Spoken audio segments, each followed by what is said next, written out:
The Sahel is a semi-arid region in the northern part of Africa. Home to several countries with a rich cultural heritage, the Sahel and its people are facing numerous challenges around governance, poverty, conflict, and a high vulnerability to the impacts of climate change. What does this mean for the future of the people in the Sahel? Meet Aminata.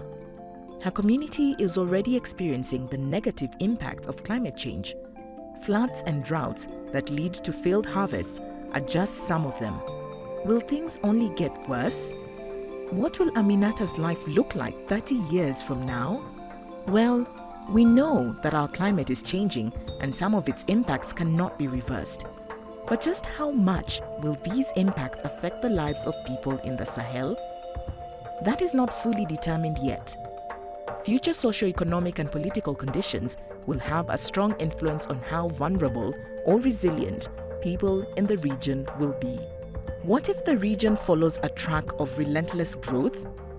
What if economic performance becomes the main goal and driver of development, and equity and sustainability play only a secondary role? What would this mean for Aminata when she grows up?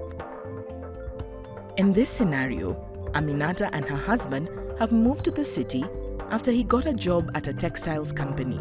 He works long hours, but his income is better than when they lived in the village. Aminata sells mobile phones. Because the type of work Aminata and her husband do is less sensitive to climate change, the family's income is less vulnerable to the direct impacts of droughts and floods. However, because a good part of the crops produced in the Sahel are exported overseas, much of the food that is actually available in the region comes from international markets, where prices can go up quickly as a result of financial speculation, rising energy prices, or climatic shocks in distant food-producing countries. In some months, it is not easy for Aminata to afford nutrient-rich food for her family.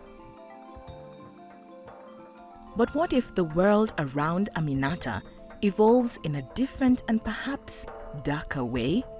What if, in the coming years, institutions struggle with limited resources and recurring conflicts? What if greed and corruption push people into a world that is more unequal, where everyone fends for themselves?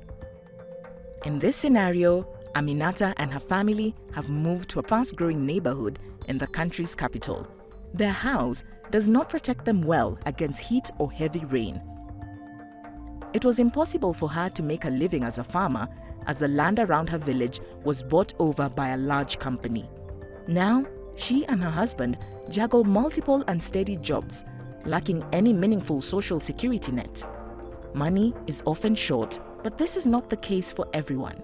Those with political connections have become very wealthy. Yet Aminata and her family have no plans of returning to their village, where conflicts between farmers and herders have gotten worse. Herders have systematically been neglected by the state. Because the rules of livestock movement and access to water are unclear, herders are more frequently involved in disputes when droughts push them onto land used by other communities, or vice versa.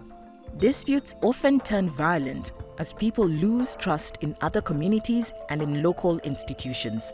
Everywhere, young people feel abandoned by the state. But what if the future holds something different? What if the region took a new path? What if development started focusing more on social inclusion, solidarity, and sustainability? The future would then look very different. In this scenario, Aminata and her husband still live in their village.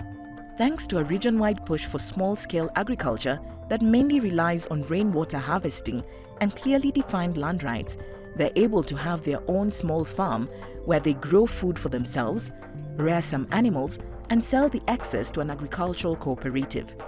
The family usually copes well with shifts in the dry and rainy seasons. More severe climatic shocks remain a challenge. Yet Aminata and her family can always count on the support of their community when times get tough. Aminata's children are doing great at the local school thanks to substantial public investments in education. Access to affordable solar-powered electricity enables the community to employ new technologies in combination with traditional practices. Disputes over land still happen, but they rarely turn violent.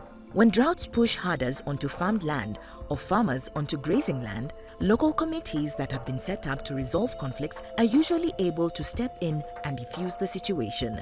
Local ecosystems are thriving. The vegetation has made the region more resilient to climate shocks. Climate change is already affecting the lives and security of many Sahelians today. The situation could worsen in the future, but it doesn't have to. With forward-looking policies and solidarity between communities and states, it's not too late to adapt and to prevent the worst from happening.